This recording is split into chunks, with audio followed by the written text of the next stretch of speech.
আমাদের ধর্মনগরের যে উপনির্বাচন, সেই উপনির্বাচনে আগামী 9 এপ্রিল আপনারা সবাই জানেন যে আমাদের অত্যন্ত প্রিয় স্পিকার মহোদয় ছিলেন বিশ্ববন্ধু সেনের অকাল প্রয়াণে এখানে উপনির্বাচন হচ্ছে। সেই উপলক্ষে আমাদের এখান থেকে ভারতীয় জনতা পার্টির যাকে মনোনয়ন দেওয়া হয়েছে এবং আমাদের পার্টিতে অনেক দিন ধরে উনি বিভিন্ন পদে উনি কাজ করছেন, শহর চক্রবর্তী মহোদয় দাঁড়িয়েছেন এবং পার্টি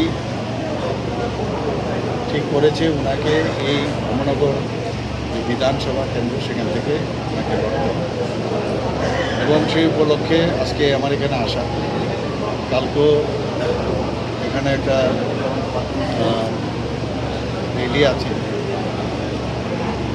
প্রসেশন একটা হবে, তো সেখানে সন্ধ্যের সময় সেটা রাখা হয়েছে 6টার সময়। মুদ্রা কথা হচ্ছে আমাদের ভারতীয় জনতা পার্টি যে জয় সেটা কিন্তু নিশ্চিত যে আমরা ভারতীয় জনতা পার্টি এখানে জিতবেন, এর মধ্যে নিঃসন্দেহে, এর মধ্যে কোনো সন্দেহ নেই। তবুও আমরা আজকে এখানে আমি এসেছি, বিশেষ করে এখানে যারা আজকে ধর্মনগরের যারা বিশিষ্ট ব্যক্তিজনেরা এখানে বুদ্ধিজীবী থেকে শুরু করে বিজনেসম্যান থেকে শুরু করে বিভিন্ন প্রফেশনের সমস্ত ব্যক্তিরা আজকে এখানে এসেছে।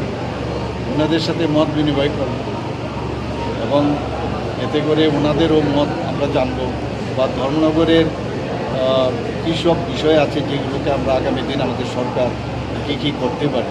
আপনারা সবাই জানেন যে 3টা স্যাটেলাইট টাউন আমরা করবো, প্রায় 500 করোড় আমরা এর জন্য রেখেছি এবং এর মধ্যে ধর্মনগর একটা, তো উদয়পুর একটা এবং আগরতলায়, কারণ কনজেস্টেড হয়ে গেছে।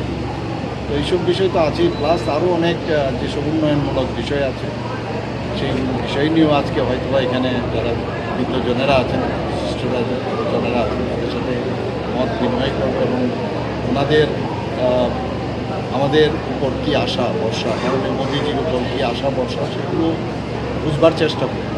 সেই কারণে আজকে এখানে এসেছি, বসলাম। আগামীকালও আমার অনেক প্রচুর প্রোগ্রাম আছে, আমাদের পার্টির স্থাপনা দিবস কালকে, সেখান থেকে শুরু হবে। এডিসির অনেক জায়গায় আমার যেতে হবে এবং আগামীকাল আমাদের একটা এখানে প্রোগ্রাম রয়েছে আমার সন্ধ্যা 6টায়। আমি যারা সাংবাদিক বন্ধুরা আছেন সবাইকে ধন্যবাদ দেবো। আপনারা আমাদের বিভিন্নভাবে আপনারা আমাদের সহযোগিতা করেন, রিপোর্ট নেন, মানুষকে জানান দেওয়ার চেষ্টা করেন। আচ্ছা, এতটুকুই স্যার। পাশাপাশি এডিসি নির্বাচন রয়েছে।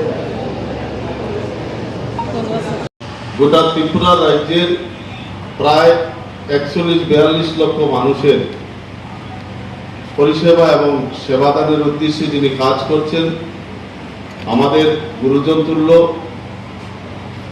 সজ্জন এবং অত্যন্ত বিনয়ী আমাদের ত্রিপুরা সরকারের মাননীয় মুখ্যমন্ত্রী শ্রদ্ধেয় প্রফেসর ডক্টর মানিক শাহ মহাশয় আগামীকাল ধর্মনগরে একটি রোড শো করবেন। কিছুক্ষণ আগে ধর্মনগরে এসে উপস্থিত হয়েছেন। তো আমরা ধর্মনগরের আপনারা যারা বিশিষ্ট জনেরা আছেন আপনাদেরকে সম্বোধন করবেন আমাদের রাজ্যের মাননীয় মুখ্যমন্ত্রী। তো আগামী 9 এপ্রিলের যে উপনির্বাচন অত্যন্ত গুরুত্বপূর্ণ, এই মধ্যকালীন নির্বাচন, যেটা এই সময়ে নির্বাচন হওয়ার কথা নয়, আপনারা সবাই অবগত আছেন। আমাদের এই ধর্মনগরের আমার আপনার সকলের প্রিয় নেতা, আজকে প্রয়াত ত্রিপুরা বিধানসভার প্রাক্তন অধ্যক্ষ ধর্মনগরের জননেতা বিশ্ববন্ধু সেনের প্রয়াণে, অকাল প্রয়াণে আজ অকাল নির্বাচন হতে যাচ্ছে, এই উপনির্বাচন।